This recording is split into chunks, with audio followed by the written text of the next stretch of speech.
Our next keynote speaker is no stranger to the Women for Climate stage. She has been with the program since the beginning, offering not only her company's support, but her time to the mentorship program.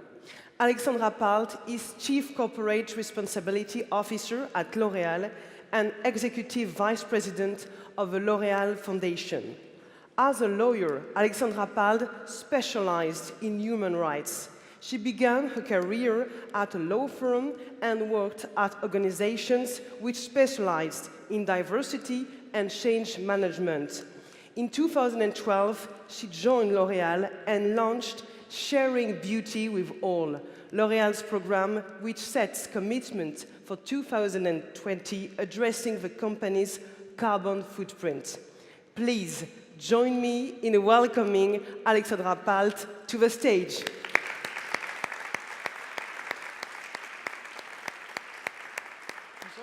Thank you. Bonjour à toutes et à tous. Je suis particulièrement honorée d'être parmi vous et je tiens à remercier Madame la maire Hidalgo dès le départ nous avoir associés.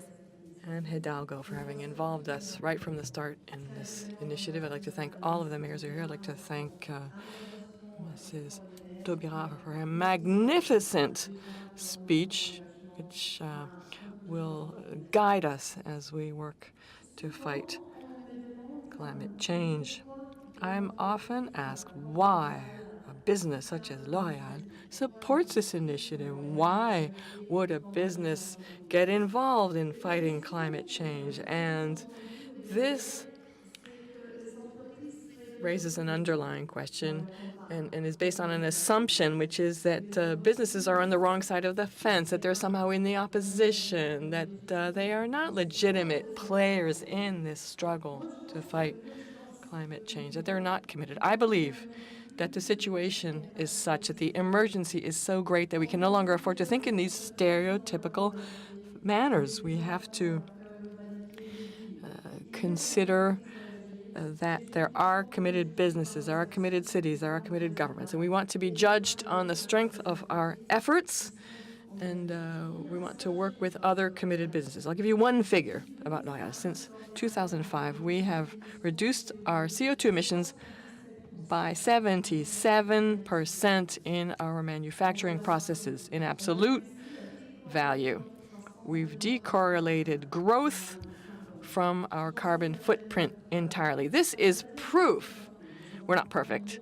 We have a long way to go yet, but we have made that improvement. We are committed to becoming sustainable, and other businesses are as well.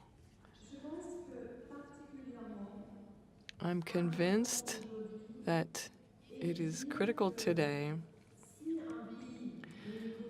to say that a country, an economy, a business wanting to succeed must ensure the full participation, enlist the support of women in the social and political economy.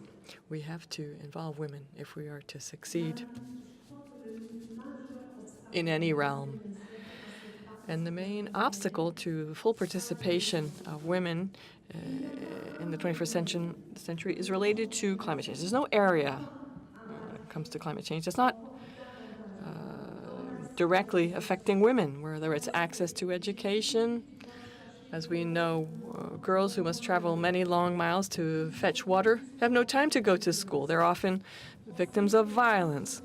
It is well known that women are 14 times more likely to die in natural disasters because of a lack of education, because they're locked away inside their homes.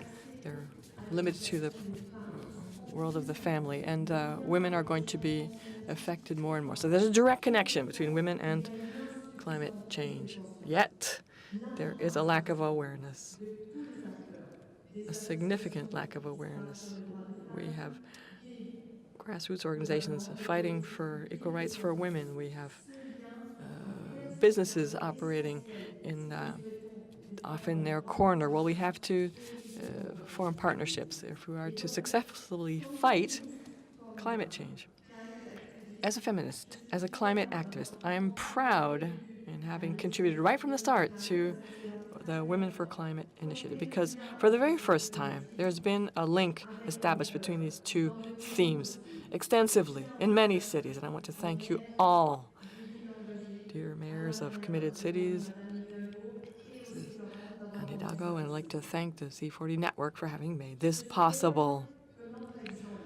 It is my hope that our example, with the efforts we make to bring women into the forefront, that we will serve to inspire other players in the political realm, in the economic realm, and make sure that the dimensions of climate change and gender are meshed into all of the policies of the future. Thank you very kindly.